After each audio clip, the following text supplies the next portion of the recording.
Bonjour, je vais vous présenter un jeu mathématique qui s'appelle Plouf dans l'eau. Pour fabriquer ce jeu, vous aurez besoin de 2 feuilles de papier, une paire de ciseaux, un crayon gris, une gomme, un feutre noir et 3 crayons de couleur bleu, marron et vert. Prenez une feuille de papier et tracez les 2 lignes qui vont représenter les bords de la rivière. Tracez ensuite au crayon gris un chemin qui serpente d'une rive à l'autre. Partez de la gauche de la feuille, puis vous faites un virage vers la droite, un virage vers la gauche, un deuxième virage vers la droite, et on revient vers la gauche pour terminer. Tracez ensuite les 20 pierres au feutre noir en suivant le chemin. La première et la dernière touchent la berge.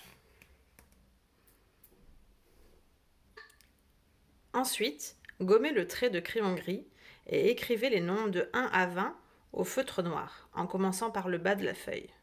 Puis écrivez départ et arrivée.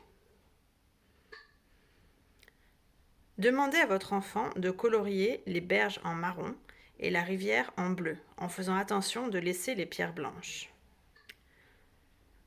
Le coloriage peut prendre un peu de temps et peut être fait en plusieurs fois si votre enfant en a assez de colorier. Ne le forcez pas à finir en une seule fois. Sur une autre feuille, tracez 5 ronds un peu plus grands que vos pierres. Ce sont les feuilles de nénuphar. Coloriez-les en vert, puis découpez-les. Et voilà. Pour jouer, vous aurez besoin d'un personnage ou d'une petite figurine. Ça peut être un animal ou ce que vous trouvez.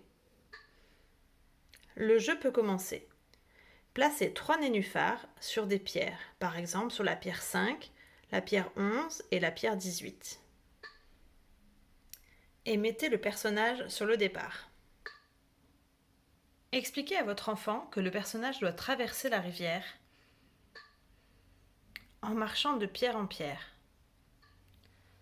Montrez-lui les feuilles de nénuphar et expliquez-lui qu'un nénuphar est une plante avec une feuille plate et une fleur blanche qui flotte à la surface de l'eau. Donc pour rejoindre l'autre rive, votre enfant doit faire avancer le personnage de pierre en pierre en comptant à voix haute. Lorsqu'il arrive sur un nénuphar, il ne doit pas dire le nombre, il doit le dire dans sa tête. Par exemple, là, cela donne 1, 2, 3, 4, 6, 7, 8, 9, 10, 12, 13, 14, 15, 16, 17, 19, 20. Si votre enfant se trompe et dit le nombre en passant sur le nénuphar, vous dites plouf dans l'eau et le personnage doit recommencer la traversée. Ou si votre enfant se trompe en disant 1, 2, 3, 4, 5, 6, alors qu'il aurait dû reprendre au 6 et pas au 5, c'est plouf dans l'eau aussi. Lorsque votre enfant réussit à traverser la rivière, vous pouvez changer les nénuphars de place et ajouter 2 nénuphars en plus. Il y aura 5 nombres cachés cette fois-ci. Et pour augmenter la difficulté, vous pouvez ensuite cacher 2 nombres qui se suivent, puis 3 nombres qui se suivent. Cela donnera ici 1, 2, 3, 4, 5, 8, 9, 10, 11, 12, 13, 17, 18, 19, 20. Votre enfant devra bien compter dans sa tête pour ne pas se tromper. Voilà, bon travail et amusez-vous bien.